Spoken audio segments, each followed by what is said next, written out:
பேர் ராஜ்மித்ரன். நான் ஆர்டிஸ்ட். உங்களுக்கு எனக்கு தெரியும், இருந்தாலும் நான் அறிமுகப்படுத்திக்கிறேன். நான் பல வருஷங்களுக்கு முன்னாடி குபேரன் கோயிலுக்கு போயிருந்தேன். அங்கே போனதுக்கு அப்புறம் தான் என்னோட வாழ்க்கையில் ஒரு மறுமலர்ச்சியை ஏற்பட்டுச்சுன்னு சொல்லலாம். ஏன் நீங்களே என்னை பார்த்துருப்பீங்க, எல்லா சீரியல்லையும் பச்சை பொட்டு பச்சை கயிறுலாம் வச்சு நான் தான் முதல்ல நடித்தேன். இப்போ நிறைய பேர் பண்ணுறாங்க.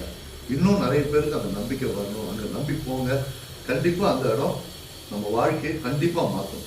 நீங்கள் முயற்சி பண்ணி பாருங்கள், எல்லாம் நல்லபடியாக நடக்கும். வருஷம் வருஷம் இந்த குபேர பூஜை ஒவ்வொருத்தர் வீட்லேயும் பண்ணிகிட்ருக்காங்க. நானும் பண்ணிகிட்ருக்கேன். இன்றைக்கி என் வீட்டுக்கு வந்ததில் எனக்கு ரொம்ப சந்தோஷம். குபேரரோட அருள் என்றைக்கும் நம்ம இல்லத்தில் இருக்கணும். மகாலட்சுமியின் அருள் கொட்டட்டும் கொட்டட்டும், குபேரன் அருள் கிட்டட்டும் கிட்டட்டும். பச்சினில கும்பத்தை புதன்கிழமை தோறும் தமிழேற்றில் இட்டு வந்தால் தங்களுக்கு புதனின் அருளும் புதனுக்கு அதிதேவதையான ஸ்ரீ குபேர பகவானின் அருளும் எளிதில் கிடைக்கும்.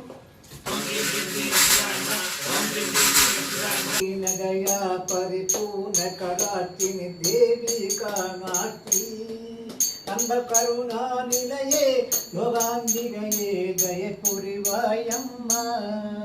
ஓம் ஸ்ரீ குபேர லட்சுமி கி ஜெய். குபேர பகவானுக்கு வந்த ஏகாதசி திதியாம் இன்றைய நாளில் தரிசனம் செய்வதற்கும் உடைய அனைவர் இல்லங்களிலும் லட்சுமி குபேர சம்பத்து கொட்டட்டும் கொட்டட்டும், அரைக்காசம் மணி நருள் எங்கட்டும் கிட்டட்டும் கிட்டட்டும்.